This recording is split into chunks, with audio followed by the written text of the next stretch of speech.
sempre escolhe um tema pra começar a conversa. E era justamente, a gente escolheu o tema de morar fora do país. Justamente o que a gente já tá falando.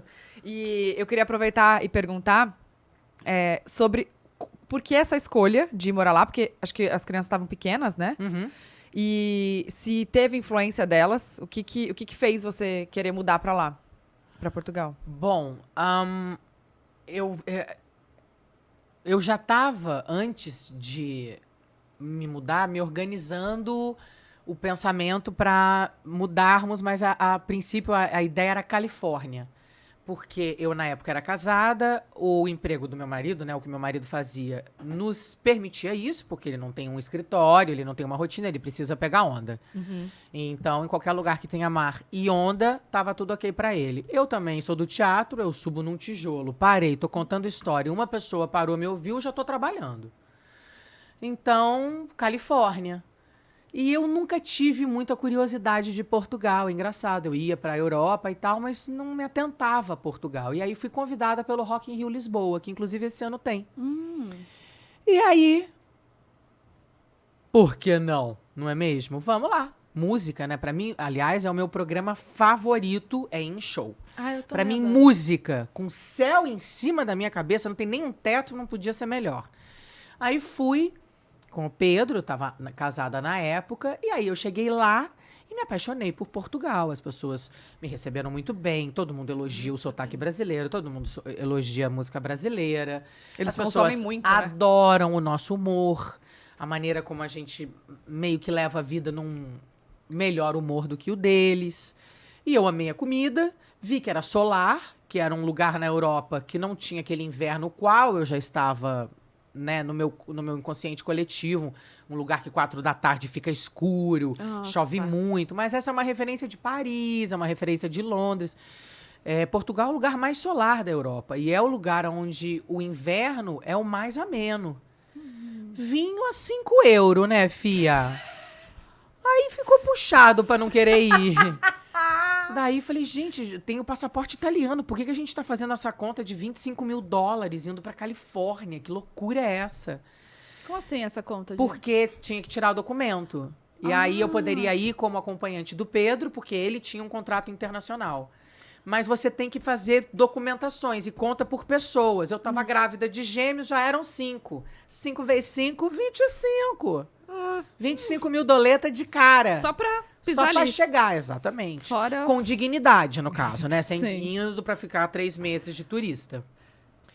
E aí, mudança de planos e fomos pra Portugal. Nossa, então foi o Rock in Rio Foi o Rock in Rio que me Que levou pra mudou. lá. Depois do Rock in Rio, 3 anos depois eu me mudo.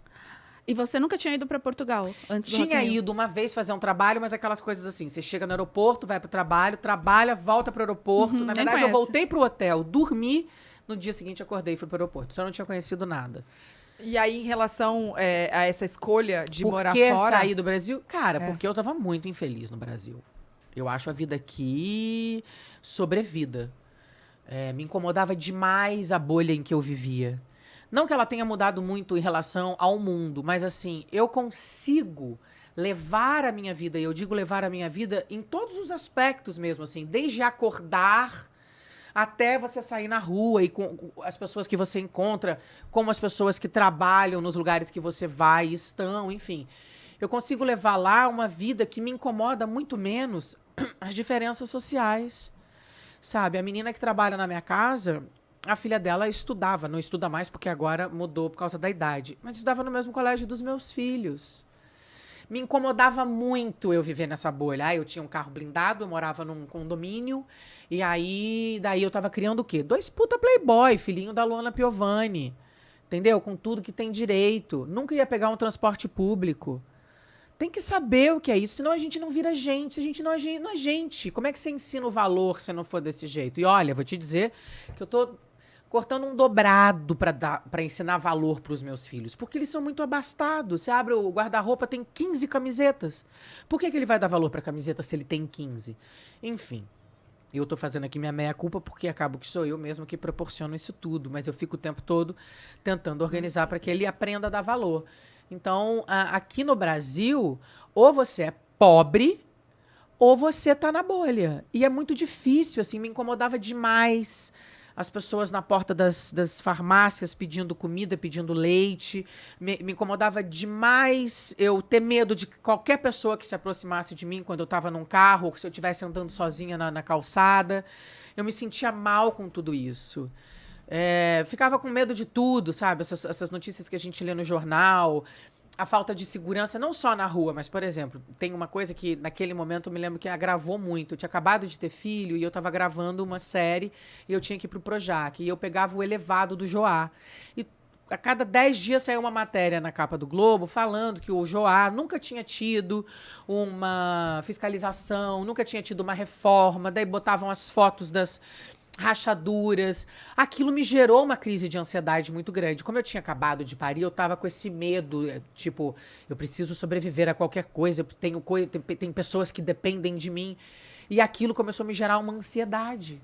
Porque eu passava todo dia naquele lugar e não via ninguém nunca arrumando. Cada vez que saía uma matéria no Globo, aquilo me atacava de novo.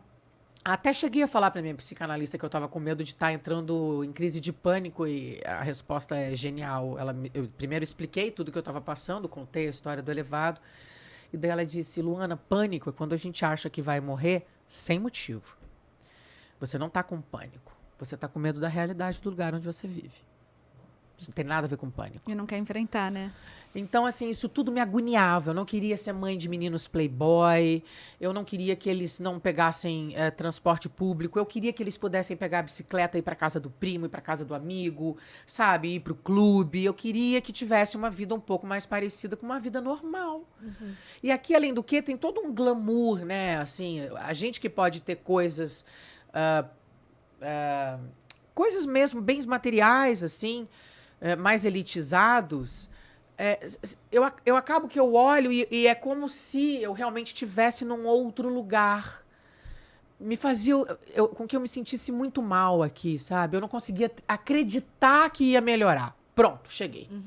Eu não conseguia acreditar que aquilo nunca ia melhorar. Então, assim, não que não tenha problemas em Portugal. Tem. Mas é um país que o Estado te proporciona o mínimo, entendeu? Então, você não precisa estar tão preocupado o tempo todo em fazer milhões de dinheiro, porque, assim, você tem educação, você tem saúde, né? Você tem segurança, então você não precisa de carro blindado, você não precisa pagar.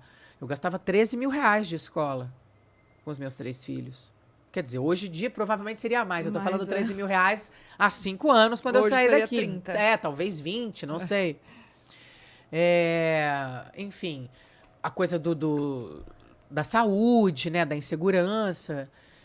E aí eu fui, e hoje já não acho mais que Portugal é o céu que quando eu cheguei eu achei que fosse, eu já conheço bem o inferno de lá, mas paz é uma coisa que não tem preço. E a gente não conhece esse gosto. A gente não sabe o que é sair na rua e ter paz. Mesmo assim. A gente não tem noção. É muito bom você... Quer dizer, não que não esteja acontecendo. Outro dia teve uma história super triste de uma brasileira que estava saindo da academia, sei lá, 9h30, 10 da noite, indo pegar o carro em Campo de Ourique, que é um bairro bacana, bem bacana, lá em Lisboa, e pegando, tipo, um quarteirão e meio o carro.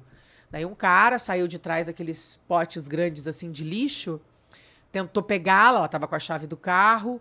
Daí, enfim, ela começou a se debater, ela conseguiu dar uma cotovelada nele, ele deu um murro nela. Mas aí ela começou a gritar, ela ligou o carro fez pipi, o cara se assustou e saiu correndo. Quer dizer, já temos, né, situações de perigo, né, a fragilidade da mulher sozinha, né? A mulher não tem direito a fazer nada. Vide a nossa palhaça maravilhosa lá, venezuelana. Como ela chama? A palhaça que foi assassinada, gente? Não me recordo. A venezuelana. Sassá. Esqueci, enfim. Oi?